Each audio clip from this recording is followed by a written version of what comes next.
ایک مرتبہ حضور علیہ الصلوۃ والسلام عیدگاہ کی طرف تشریف لے جا رہے تھے۔ آپ نے دیکھا کہ کچھ بچے کھیل رہے ہیں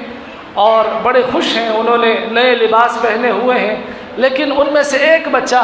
بالکل الگ تھلگ کھڑا ہے اور اس کے کپڑے بھی پرانے ہیں اور وہ زار و قطار ہو رہا ہے۔ جب آقا علیہ الصلوۃ والسلام نے دیکھا، ظاہر ہے حضور علیہ الصلوۃ والسلام رحمۃ للعالمین ہے، آقا علیہ الصلوۃ والسلام نے جب اسے دیکھا، آپ اس کے پاس تشریف لے گئے، اس کے سر پہ ہاتھ پھیرا اور فرمایا کہ آج تو خوشی کا دن ہے اور سب لوگ بچے کھیل رہے ہیں، یہ خوش ہیں اور انہوں نے نئے کپڑے پہنے ہیں، تم نے نئے کپڑے کیوں نہیں پہنے اور رو کیوں رہے ہو؟ وہ بچہ جو ہے آپ کو پہچانتا نہیں تھا، اس نے کہا کہ اے آدمی، میں اس لیے رو رہا ہوں کیونکہ آج عید کا دن ہے، ہر کسی نے، جتنے بھی بچے ہیں تمام نے نئے کپڑے پہنے ہیں اور خوش ہیں، کھیل رہے ہیں، لیکن میرے والد ایک جنگ میں شہید ہو گئے، ان کی شہادت کے بعد میری والدہ نے دوسری شادی کر لی اور میری والدہ کا جو دوسرا شوہر تھا اس نے سارے مال پر قبضہ کر لیا اور میرا حصہ بھی مجھے نہیں دیا، تو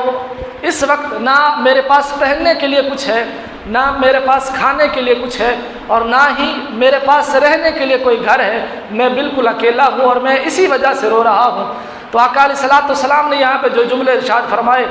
ان جملوں پر صحابہ کرام کو بھی رشک آیا اور صحابہ کرام بھی یہ تمنا کرنے لگے کہ کاش آج اس بچے کی جگہ ہم ہوتے۔ حضور نے کیا ارشاد فرمایا؟ آقا علیہ الصلوۃ والسلام نے اس بچے سے ارشاد فرمایا کہ بیٹا، کیا تو اس بات کو پسند نہیں کرتا کہ میں محمد تمہارا باپ لگوں اور عائشہ تمہاری ماں لگے اور فاطمہ بنت محمد صلی اللہ علیہ وسلم تمہاری بہن لگے اور امام حسن اور امام حسین تمہارے بھائی لگیں اور مولا علی تمہارے چچا لگیں؟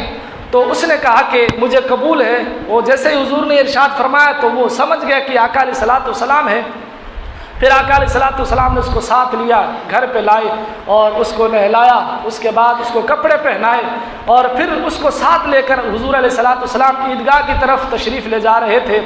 تو راستے میں وہی بچے جو پہلے کھیل رہے تھے، بڑے خوش تھے، انہوں نے پوچھا کہ پہلے تو ہمارے ساتھ یہاں کھڑا تھا اور رو رہا تھا، لیکن اب تو بڑا خوش ہے